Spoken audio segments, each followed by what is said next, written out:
एक बार एक हंस और हंसिनी हरिद्वार के सुरमय वातावरण से भटकते हुए उजड़े वीरान और रेगिस्तान के इलाके में आ गए। हंसिनी ने हंस को कहा कि ये किस उजड़े इलाके में आ गए हैं? यहाँ ना तो जल है, ना जंगल, न ही ठंडी हवाएं हैं। यहाँ तो हमारा जीना मुश्किल हो जाएगा।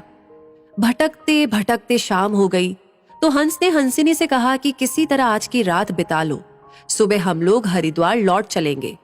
रात हुई तो जिस पेड़ के नीचे हंस और हंसिनी रुके थे उस पर एक उल्लू बैठा था।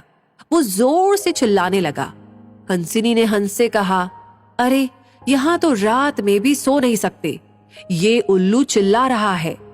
हंस ने फिर हंसिनी को समझाया कि किसी तरह रात काट लो, मुझे अब समझ में आ गया है कि ये इलाका वीरान क्यों है। ऐसे उल्लू जिस इलाके में रहेंगे वो तो वीरान और उजड़ा ही रहेगा। पेड़ पर बैठा उल्लू दोनों की बातें सुन रहा था। सुबह हुई, उल्लू नीचे आया और उसने कहा कि हंस भाई, मेरी वजह से आपको रात में तकलीफ हुई, मुझे माफ कर दो। हंस ने कहा, कोई बात नहीं भैया, आपका धन्यवाद। ये कहकर जैसे ही हंस अपनी हंसिनी को लेकर के आगे बढ़ा, पीछे से उल्लू चिल्लाया, अरे हंस, मेरी पत्नी को लेकर कहाँ जा रहे हो? हंस चौंका। उसने कहा, आपकी पत्नी? अरे भाई, ये हंसिनी है, मेरी पत्नी है, मेरे साथ आई थी, मेरे साथ जा रही है। उल्लू ने कहा, खामोश रहो, ये मेरी पत्नी है। दोनों के बीच विवाद बढ़ गया। पूरे इलाके के लोग एकत्र हो गए। कई गांवों की जनता बैठी, पंचायत बुलाई गई, पंच लोग भी आ गए। बोले, भाई किस बात का विवाद है? लोगों ने बताया कि उल्लू कह रहा है कि हंसिनी उसकी पत्नी है और हंस कह रहा है कि हंसिनी उसकी पत्नी है। लंबी बैठक और पंचायत के बाद पंच लोग किनारे हो गए और कहा कि भाई बात तो यही सही है कि हंसिनी हंस की ही पत्नी है, लेकिन ये हंस और हंसिनी तो अभी थोड़ी देर में इस गांव से चले जाएंगे।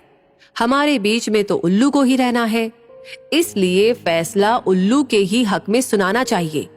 फिर पंचों ने अपना फैसला सुनाया और कहा कि सारे तथ्यों और सबूतों की जांच करने के बाद ये पंचायत इस नतीजे पर पहुंची है कि हंसिनी उल्लू की ही पत्नी है और हंस को तत्काल गांव छोड़ने का हुक्म दिया जाता है।